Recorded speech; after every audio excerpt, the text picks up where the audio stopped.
Direction Libreville, où vient de s'achever le sommet extraordinaire des chefs d'État et de gouvernement de la communauté économique des États de l'Afrique centrale. L'institution enregistre de profondes mutations au terme des assises auquel n'est pas le premier chef du gouvernement Joseph Dion Ngouye en qualité de représentant du chef de l'État. Laurentine Bokono, envoyée spéciale à Libreville. De la parole exacte, l'annonce de la commission de la CEAC en lieu et place du secrétariat général a suivi de peu la cérémonie officielle d'ouverture des travaux. 4 paroles ont marqué cette cérémonie riche en déclarations. Le secrétaire général de la CEAC, Ahmad Alami, a dit toute son appréciation au chef de l'État camerounais Paul Biya pour le travail abattu dans le cadre du processus de nationalisation des communautés économiques régionales en Afrique centrale. Après lui, se sont succédés à la tribune le représentant spécial du secrétaire général de l'ONU pour l'Afrique centrale, François Lounsenifal, et le président de la Commission de l'Union africaine, Moussa Faki Mahamat. C'est alors que le président en exercice de la CEAC a pris la parole, le président gabonais Ali Bongo Ndimba. Point d'ancrage de cette communication, rationalisation, harmonisation, intégration, modernisation. Au final, la validation du traité instituant la commission de la CEAC. Au bas du document est portée la signature du représentant personnel du chef de l'État, Paul Biya. Le premier ministre du gouvernement a également été reçu en audience le président de la République gabonaise. Il était porteur d'un message de son homologue camerounais, Paul Biya. Le processus de la réforme institutionnelle de la CEAC avance, fait du surplace ou un recul. En tout cas, le but poursuivi est d'en faire une communauté économique régionale et dotée d'un exécutif à l'architecture rénovée. Les travaux de Libreville opèrent une véritable réforme de la CEAC dans son organisation, sa gestion financière et le statut du personnel de l'institution. Les 11 pays en ressortent avec un projet de paix et de sécurité fiscale et la conférence précision sur le contenu des travaux. Marie spéciale à Libreville. La CEAC est la principale innovation du nouveau cadre organique de la communauté. C'est l'organe exécutif principal de la CEAC Nyolouk. L'organe exécutif de la communauté, par exemple, aura plus de pouvoir afin de lui donner la possibilité de mieux implémenter les décisions des chefs d'État et de gouvernement. Il y a eu également une adaptation, une réadaptation de l'architecture institutionnelle de la communauté à celle de l'Union africaine. L'organe exécutif sera composé de 7 commissaires, dont un président, un vice-président et 5 commissaires chefs de département. Pour cette réforme, il y a une intégration harmonieuse du Conseil paix et sécurité en Afrique centrale au sein de la CEAC. Il y aura une CEAC beaucoup plus effective qui va favoriser une plus grande intégration économique de la région quand on sait tout le potentiel dont l'Afrique centrale dispose et aussi une architecture de paix et de sécurité qui pourra prendre en charge les grands défis sécuritaires auxquels la région est confrontée aujourd'hui. Nous pensons que c'est une étape nouvelle et que nous encourageons très fortement et c'est la raison pour laquelle les Nations Unies apporteront tout à cette décision qui va être mise en place. La réforme de l'organe exécutif de la communauté devra donc changer la donne et redorer le blason et l'image de l'institution. Nos excuses pour la qualité de ces images quelque peu affectées par le transfert. Et pour sortir de cette actualité hors des frontières du Cameroun, cette correspondance du chef de l'État, un télégramme officiel adressé à son Excellence Mamadou Issoufou, président de la République du Niger, à Niamey. Monsieur le Président et chers frères, la célébration de la fête nationale de la République du Niger, le 18 décembre, m'offre l'agréable opportunité de vous adresser mes vives et chaleureuses félicitations. J'y associe mes souhaits de paix et de bonheur pour la nation nigérienne. J'émets le vœu, en cette solennelle circonstance, de voir, grâce à nos efforts conjugués, les excellentes relations d'amitié et de coopération qui existent entre nos pays, se réaffirmer toujours davantage. Veuillez agréer, Monsieur le Président et chers frères, les assurances renouvelées de ma très haute considération. La CEMAC va mieux, elle table même sur un taux de croissance de 3% en 2020 après avoir réussi à reconstituer près de 3 mois d'importation des biens et des services, ce qu'on appelle réserve de change, ce qui représente 4 792,7 milliards de francs CFA. Cependant, les difficultés persistent dans le renforcement de la politique fiscale et de la qualité de la dépense publiques. La cellule de suivi du PREF CEMAC table sur ces difficultés en ce moment à Douala. Le compte rendu de Carole Liemelon et Henri Chinda. Si la sous-région CEMAC est sortie de la récession, c'est grâce, entre autres, à la mise en œuvre du programme des réformes économiques et financières. Son taux de croissance s'est établi à 1,7% en 2018 et les projections tablent sur une croissance de 2,7% en 2019 et de 3% en 2020. Les réserves de change se sont accrues de 45% entre fin novembre 2018 et fin novembre 2019. Antoine Gakeni ouvre ainsi les travaux de la 10e session de la cellule de suivi du PREF CEMAC, occasion de constater que beaucoup reste à faire sur les volets intégration et politique fiscale commune. Les difficultés persistent au niveau du rapatriement des recettes d'exportation et de la bonne application de la nouvelle réglementation d'échange. De la synthèse des travaux de l'année écoulée, il ressort que les pays ont encore du mal à respecter les critères de convergence. Seule la République centrafricaine a respecté 3 critères de convergence fiscale en 2018.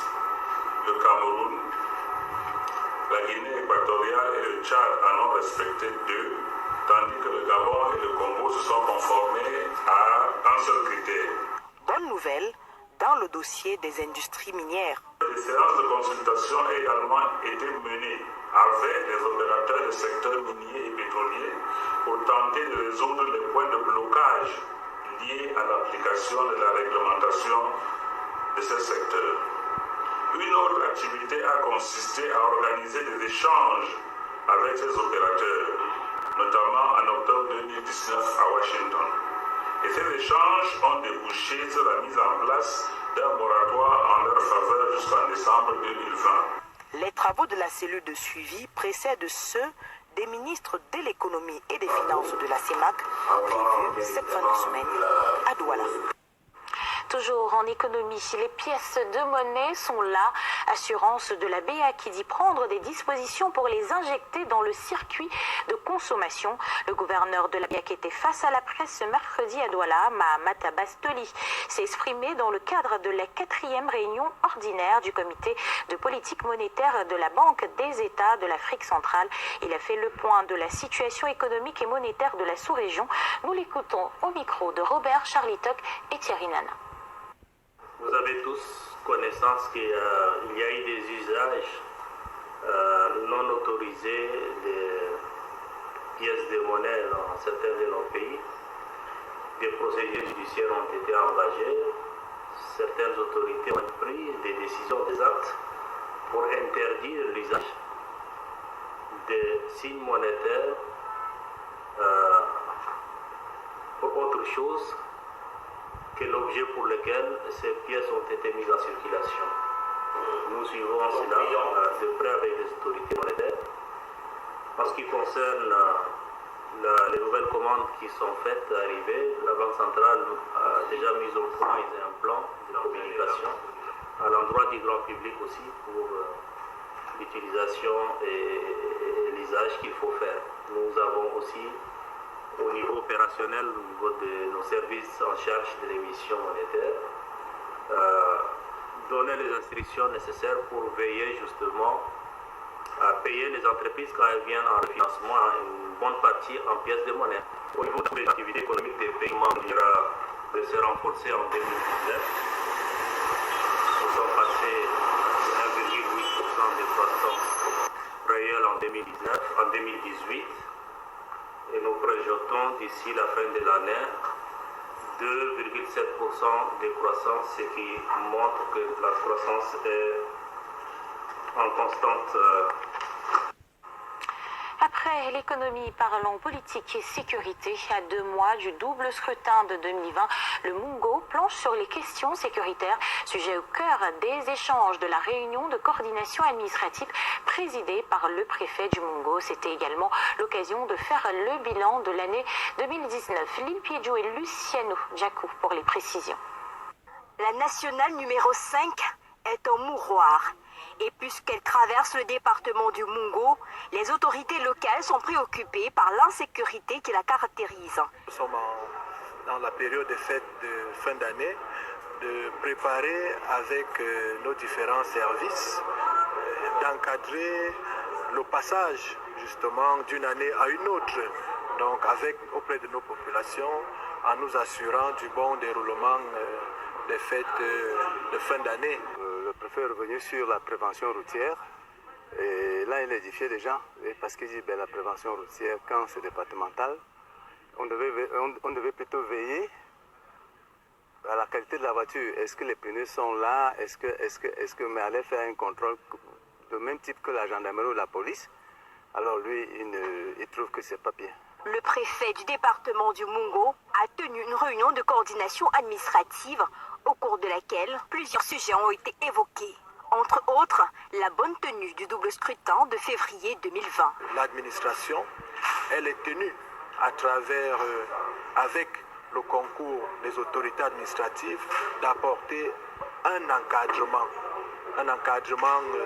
sécuritaire, un encadrement matériel. Il est donc question pour les autorités administratives traditionnelles et les populations de travailler en étroite collaboration pour l'application des résolutions de ces échanges. Nous, tout travail est un travail d'information.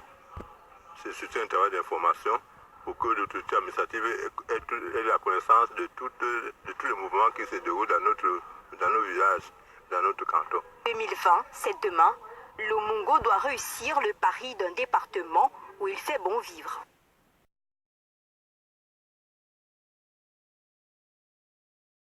Cette image illustre une chute. Des soldats, des rebelles Séléka devant le palais présidentiel à Bangui. Nous sommes en 2013, la rébellion a marché sur la capitale. François Bozizé n'est plus là, chassé du pouvoir. Il vient de passer 10 ans comme président, il retourne en exil. D'abord ici en urgence, dans l'hôtel Hilton de Yaoundé, première étape d'une déchéance relative. Bozizé, ici à droite, restera plus longtemps à Kampala, aux côtés de son ami Séni. Il vient de passer 10 ans et dans la France au nord de ses premiers voyages après l'élection de 2005. Cette visite représente à coup sûr un grand monstre. Le général pour échec par 2 fois plus voir. Les Français l'ont sauvé plus d'une fois, grâce notamment au accord désigné après l'indépendance, en 2013. Il s'exprime ici à quelques semaines près des rebelles à Bangui. Sa morgue va le perdre, en réponse à ces soldats qui lui demandent de démissionner. J'ai été élu à double reprise en tant que chef de l'État de la République centrafricaine, à plus de 110%. Qu'est-ce que vous voulez que je puisse dire? Je suis là, et c'est tout. Je n'ai pas besoin de répondre à une question pareille. Ce sont dehors la loi et c'est normal qu'ils posent de pareilles questions. Les Séléka vont avancer donc, et font chuter son régime. S'en suivront des mois de guerre et un pays aux abois. Les sanctions tombent sur Bozizé, elles sont toujours en vigueur. Mandat d'arrêt international, gel des avoirs, interdiction de voyager, ce qui ne l'a pas empêché de sortir de son exil en Éthiopie et au Gabon. Et ni de parler.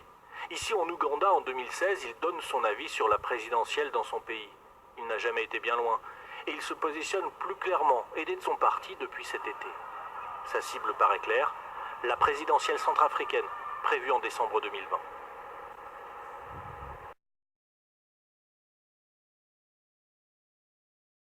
Chef de l'État gabonais qui accordait également un intervention de jeunesse et justement le gouvernement gabonais et l'UNICEF ont procédé ce jeudi au lancement officiel de la plateforme Europort, une plateforme qui intervient dans le cadre de la promotion de la participation des jeunes aux actions sociales. Regardez. Europort, un programme né dans le cadre de la mise en œuvre du programme de coopération Gabon-UNICEF 2018-2022, a pour objectif de renforcer l'engagement des jeunes dans la résolution des problèmes qui les affectent à travers l'utilisation d'une technique innovante qui regroupe 8 millions de membres repartis dans plus de 60 pays au monde. Le projet Europort est pour la jeunesse du Gabon une opportunité de peser dans les décisions prises par les autorités afin de répondre à leurs besoins. Après 6 mois de démarches administratives et de négociations, le numéro court est attribué. Il s'agit, vous le voyez là, du 14-15. Cette importante innovation s'inscrit dans le cadre du paquet d'activités de la commémoration par le Gabon de la Convention relative aux droits de l'enfant et vient renforcer les autres résultats en faveur de l'épanouissement des enfants et des jeunes. En adhérant à ce projet, le Europort Gabon, qui est un programme gratuit pour les jeunes, marque la volonté des plus hautes autorités gabonaises de reconnaître l'importance d'une collaboration ouverte, franche et transparente entre les décideurs. Le projet Europort Gabon, qui est un programme de sondage gratuit pour les jeunes, leur permettra de partager et de recevoir les informations sur toutes les questions qui les concernent à partir d'une plateforme dont ils sont eux-mêmes les acteurs, marque la preuve de la volonté des plus hautes autorités de notre pays de reconnaître l'importance d'une collaboration ouverte, franche et transparente entre les décideurs, les jeunes. C'est très bien parce que les élèves, nous sommes ici présents, nous avons beaucoup d'idées de fondement, que ce soit économique, de fondation, que ce soit social. Et c'est bien, c'est très bien de remettre certains avis de nos côtés. La jeunesse gabonaise est aujourd'hui au cœur de tous les débats et de toutes les préoccupations, tant pour les questions de santé, d'éducation, de formation que d'accès à l'emploi. À l'instar des autres pays, le Gabon a fait de ces sujets des priorités nationales, plaçant la jeunesse au cœur de ses programmes de développement. Quittons le Gabon pour la Côte d'Ivoire. On parle du report du procès de Charles Blé Goudé qui devait s'ouvrir mercredi en raison d'un pourvoi en cassation qui a été déposé d'Ambrice Boubala pour le point. Le président du tribunal criminel d'Abidjan a décidé de retirer l'affaire du rôle dans l'attente de l'examen du pourvoi par la Cour de cassation qui pourrait prendre plusieurs mois. Charles Blé Goudé est accusé par la justice ivoirienne d'actes de torture, homicide volontaire et viol. Mais selon ses avocats, il s'agit d'une violation flagrante de ses droits.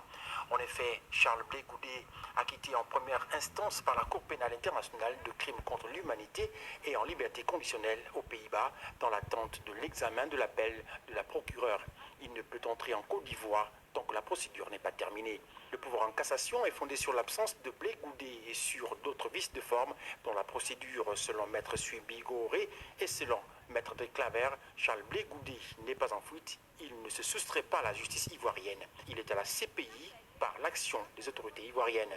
Charles Blé Goudé avait été transféré à la CPI en 2014 par les autorités ivoiriennes. Son parti, le Congrès panafricain pour la justice et l'égalité des peuples, a dénoncé un harcèlement politique contre son président. L'ancien général de la rue, ainsi surnommé pour sa capacité à mobiliser les partisans de l'ex-président ivoirien Laurent Gbagbo, a annoncé avoir des ambitions présidentielles à long terme après la prochaine élection d'octobre 2020. Il pourrait également se retrouver devant les tribunaux de son pays. François Bozizé signe son retour en Centrafrique, un comeback qui cristallise déjà le climat politique et qui pourrait être en faveur d'une redistribution des cartes sur l'échiquier politique national. Mais pour plus d'un observateur, son arrestation pourrait donc être très imminente. On en parle dans ce récit de Miguel Malika. Pour l'heure, aucune réaction officielle n'est enregistrée de la part des dirigeants centrafricains, alors que l'ancien chef d'État séjourne déjà depuis 3 jours dans la capitale, Bangui. Le doute plane de partout sur la manière dont il a pu entrer dans le pays. Des questions qui restent sans réponse, mais le gouvernement qui n'est pour l'instant pas en mesure de répondre à ces interrogations. Les autorités affirment néanmoins qu'ils ont été sollicités par le KNK, le parti de François Bozizé, pour assurer la sécurité de ce dernier, maintenant qu'il est sur le territoire national. Une demande délicate à exécuter pour le gouvernement puisque le lieu de résidence de François Bozizé est tenu secret pour des raisons de sécurité, d'après son entourage. Les proches de François Bozizé, pour leur part, fustigent l'attitude du gouvernement qui ne cache pas ses intentions d'arrêter leur leader. D'où cette mesure prise visant à empêcher tout contact, y compris des communications téléphoniques, de peur qu'il ne soit localisé.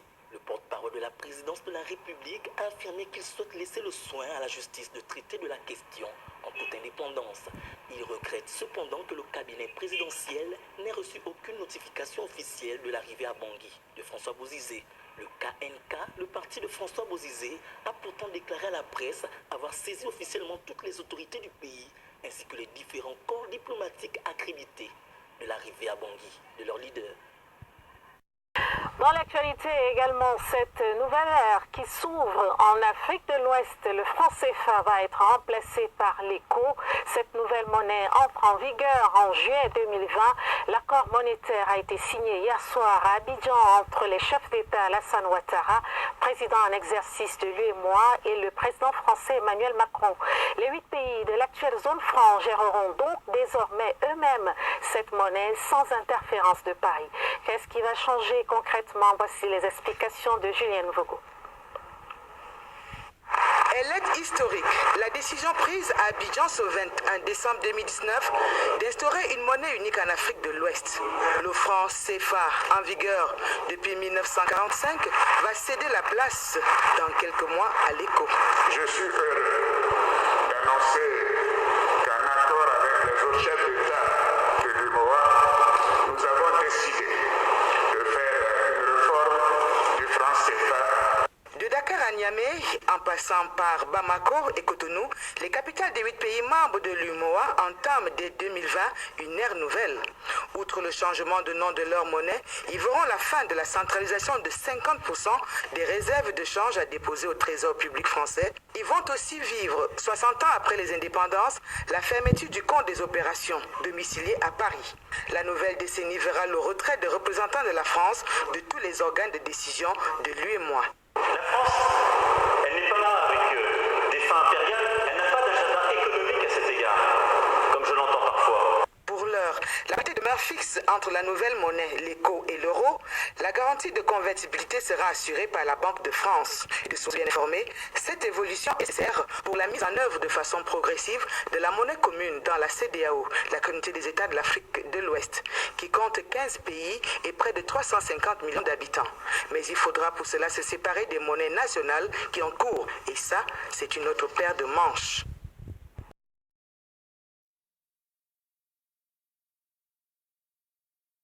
Interdit de descendre à l'aéroport, il allait au Ghana. Vous n'êtes pas rassasiés. On est fatigué, trop c'est trop. Ici c'est notre maison. On ne va pas quitter ici. À ce moment c'est quoi? Trop c'est trop. Oh, président Guillaume Soro.